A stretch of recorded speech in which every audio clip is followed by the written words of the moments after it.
নাযিল হলো মান দাল্লাযী ইউকরিদুল্লাহা করদান হাসানা। কে আছো পৃথিবীর ভিতরে আল্লাহ পাক রব্বুল আলামিনকে করজে হাসানা দান করবে?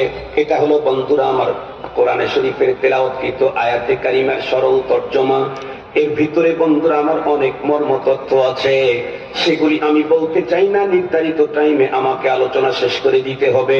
এই কথাটা আয়াত যখন নাযিল হলো তখন আল্লাহ পাক রব্বুল আলামিনকে ব্যঙ্গ করতে গিয়া একজন বলতেছিল, দেখো দেখো মুহাম্মদ আমাদেরকে এমন একটা রবের দিকে দাওয়াত দেয় যেই রবটা এত বড় অসহায় নিঃস্ব ফকির মিসকিন, নাউজুবিল্লাহ বলবেন না, এত বড় অসহায় নিঃস্ব ফকির মিসকিন যে আমাদের কাছেই সে টাকা ধার চায়।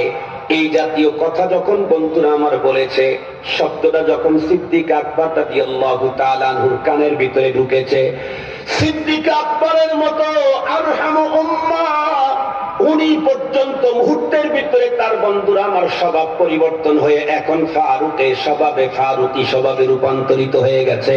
এমন শব্দ শোনার পরে সিদ্দিক আকবর রাদিয়াল্লাহু তাআলা আনহু সোজা গিয়ে আল্লাহ পাক রব্বুল আলামিন সম্পর্কে মন্তব্যকারীকে বন্ধুরা আমার উপর্যুপরি তার গালে আর মুখে থাপড়ানো শুরু করে দিলেন।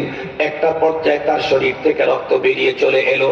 লোকটি বন্ধুরা আমার সেখান থেকে দৌড়ে গিয়ে রহমতে আলম সাল্লাল্লাহু আলাইহি ওয়াসাল্লামের কাছে গিয়ে সে হযরতে সিদ্দিক আকবরের বিরুদ্ধে কমপ্লেইন করলো।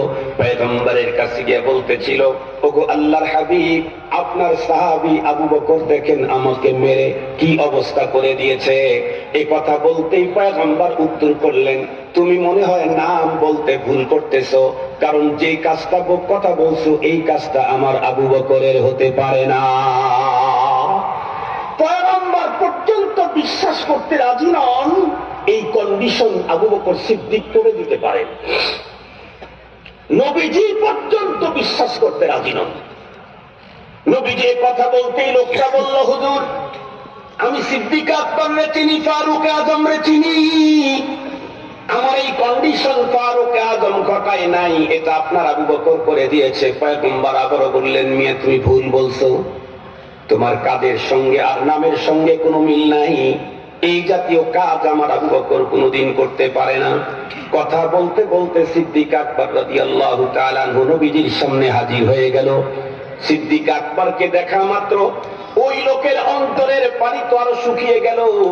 না জানি আবু বকর তো আমি এখন কাছে পেয়ে গেছি, আমাকে এখন কি পরিমাণে আঘাত করে। কিন্তু সিদ্দিক আকবর রাদিয়াল্লাহু আনহুকে আল্লাহর হাবিব ডেকে বললেন, আবু বকর তোমার বিরুদ্ধে এই